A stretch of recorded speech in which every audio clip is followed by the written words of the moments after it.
Jackson snapping, I'm back on the treadmill. Today we're going to talk about expectations and why for most of you they will matter far more than your training plan, your calories, the gym you go to, anything like that. Now with these talks I try and put all of the important valuable stuff at the front end. So those of you who don't want to stay for the whole thing still get the most important stuff out of it. So here's the deal.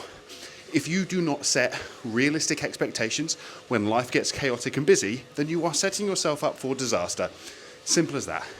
If there is one thing that you need to do, it's not a new training plan, it's not join a new gym, it's not start a new diet, it's not spend loads of money on supplements, it's get realistic about your expectations.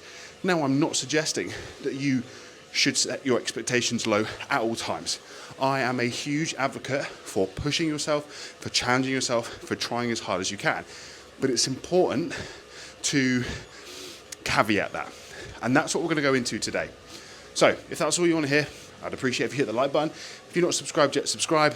And just remember that if you haven't managed and adjusted your expectations when shit hits the fan, then you are inevitably going to feel frustrated and disappointed and hit that big red fuck it button. Now, for the rest of you who are going to hang around for 5-10 more minutes, what I want to get into today is how you can manage and adjust those expectations and why they matter in the first place. I think a lot of people see fitness, weight loss, getting stronger, building muscle, simply as needing the right training program and the right diet, and that's it. And to an extent, that is what you need in the short term. Today, what you need is a training program that fits you, that fits your goals, that you can do. You also need an approach to your nutrition that fits you, that fits your goals, all that sort of stuff. But in the big picture, what I found in my own experience and the experience that I have had working with hundreds of clients is that actually what sets the foundation for long-term success usually goes on up here. It's not the X's and O's of the sets and the reps. It's not whether you use a barbell or a machine. It's not whether you cut out carbohydrates or did intermittent fasting. It's things like your expectations, your framing of training, your motivation. Those are the things that matter in the long run. So, expectations. The issue or the mistake that so many of you are making is that you have the same expectations of yourself every single week. So for instance, when things are quiet and easy, whether because of work, family, social stuff, projects, whatever, it's not fairly easy, but it's easier to do more training sessions, to be more active, and to eat really well. And that's great. When you have times like that in your life, whether it's a period of weeks or a period of months, you should put your foot down on the pedal, so to speak, and try to make as much progress as possible. Train as hard as you can, as frequently as you can, eat as well as you can, prepare as much from scratch, from fresh ingredients as you can. The problem comes, however, when life inevitably gets a bit chaotic. Now, for me personally, that was becoming a dad. For you, it might be something similar. It might be work projects, it might be social events, it might be traveling, commuting, holidays. Either way, life is going to get busy at some point, and at those moments, you need to recognize that and adjust the pressure you put on yourself and adjust your plan and the expectations you have in terms of what you can accomplish within that week or within that month. So before we even talk about what your training plan is, how you're going to change your diet, what you really need to do is take that pressure off your shoulder, take the burden away. It may be that for a period of weeks and months, you can lose weight very consistently. You can maintain a really big calorie deficit. You've got full control over your nutrition, motivation sky high. You've got loads of time to do all the training you need to. And so if I was working with you in that moment as your coach, I might say, hey, look, we can expect to see you lose a pound a week. We can expect to see a significant change over the next 2-3 months. We can expect to see X, Y, or Z. But when things get busy, for whatever reason, what I then do is I say, right, we need to change those expectations. Realistically, it's unlikely that you're going to maintain that same rate of progress because you can't train as often, you can't train as hard, you don't have so much control over your diet, you're going through a stressful period of time, whatever it is. So we try and take that pressure off of you. I try and take that pressure off of you. So that at the end of the week, when you haven't lost a pound of weight and you just lost half a pound, you can look at that and go, yeah, that's what I expected to happen this week based upon what I can do.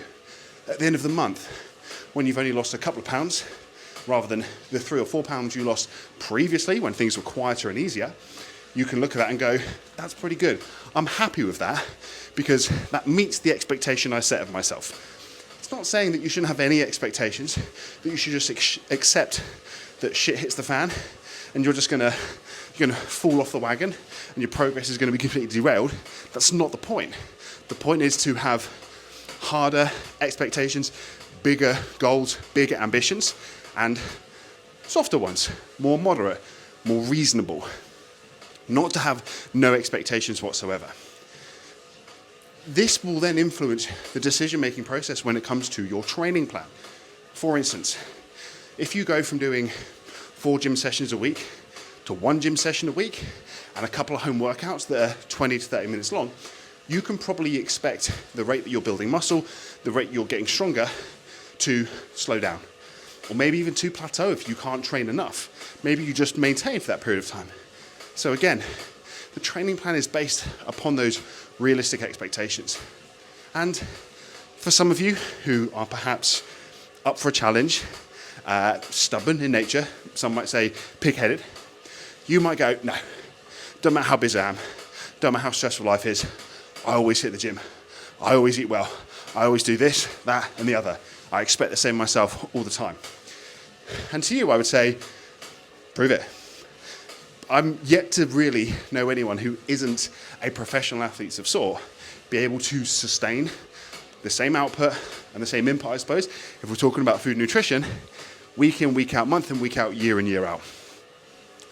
And you are also the sort of person who realistically probably ends up hitting that big red fuck it button sooner than you might let on, sooner than you'd like to admit. Because once again, after a couple of weeks, you start missing workouts, you start struggling to sustain even a reasonable amount of nutrition, you're way below on your step count, and you get frustrated because you can't meet the expectations that you've set of yourself. You get disappointed in yourself, you get angry, and you think, screw it, I'm gonna knock it on the head this week. It's Thursday afternoon, you're gonna do what you want Friday, Saturday, Sunday, and start again on Monday. That's all that ends up happening. That's all we're talking about today. We're not talking about anything complicated. We're not talking about anything in terms of the program specific, the sets and the reps. The idea is simply that in order to succeed at this long term, you need to be looking ahead and being proactive with your approach, with your planning. One of the things I ask my clients every single week is, what do I need to know about the next 7 days? Sometimes it's fine, it's plain sailing. And they're like, no, green week, I'm all good. But more often than not, someone will come back, they've got to travel for work, so they're going to have to train once or twice fewer per week, less per week, sessions per week. Maybe someone's going on holiday with the family for the weekend. Maybe someone's feeling a bit run down. Maybe they've got to stay longer at work because they've got projects coming up. And so what we do is we get ahead of that. We don't wait until we're in the thick of it. We don't wait until they're already away or they're already at work. We go, right, these are the next 7 days. These are the challenges we're going to have. What can we realistically do on our end? Programming, nutrition, activity, that sort of stuff. That's still going to allow you to do as much as you possibly can, but it's not going to be unrealistic. So that you still hit 100% of your gym sessions. It's just that 100% on a busy week is 3 gym sessions rather than 4 or 5. What can we do to make sure that you're doing everything you can do from a nutritional perspective, which may not mean preparing everything from scratch. It may not mean 5 servings of fruit and veg a day. It might just mean making sure you get 3 good servings of protein per day and you pick slimline gin and tonics rather than pints of Guinness, something like that. So being proactive, this is key. Don't be reactive. Don't wait for it to happen. Accept that life gets chaotic and hectic for most of us. And if you can, look ahead, be proactive, plan, adjust. Adjust the program itself, but also adjust your expectations. That's basically it. So much of the time, These are the sorts of conversations that I have with clients. Yes, we talk about exercise technique. Yes, we talk about using an assault bike rather than a rowing machine, although not that much, because I usually just pick both. But more often than not, we talk about how we frame these challenges. We talk about how we're going to work around them. We talk about what we need to do up here between our ears to make sure we keep our hands away from that big red fuck it button. Because so long as you can do that, you will see progress and success long term. Because everyone I know can string together a few good weeks, maybe even a few good months of progress, rapid weight loss, big gym sessions, getting your workouts done. What makes the difference though is what happens when you can't sustain that.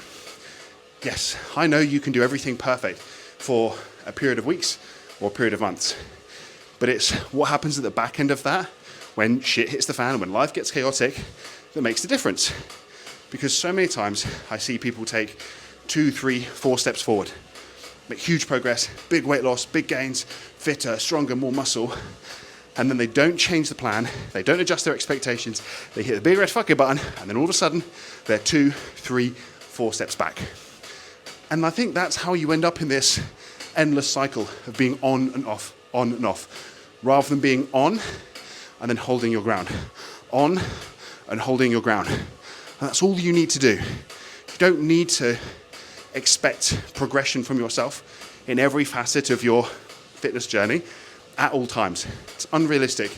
It's unsustainable. For anyone who's got any degree of responsibility, like if you're a kid that lives with your parents, cool, fine, crack on, but anyone else who's got a family, a social life, a career, responsibilities, life is going to get chaotic, and what matters is that you adjust accordingly when that happens so that you can hold on to the progress you've made.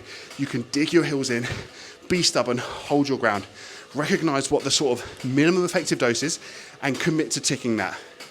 Then, when things ease off, which usually, for most of us, they do, you put your foot back down on the pedal. That's it for today. Expectations. They matter more than the program you're on. They matter more than how many calories you're eating or whether you're on keto or vegan. In fact, most things matter more than whether you're on vegan or keto. That was an awful example. I really should script these. As always, if you found these rambles helpful, and if you didn't find my heavy breathing into the microphone whilst I'm doing cardio too annoying, then it'd be great if you left a like. And if you haven't yet, subscribe to the channel. Catch you on the next one.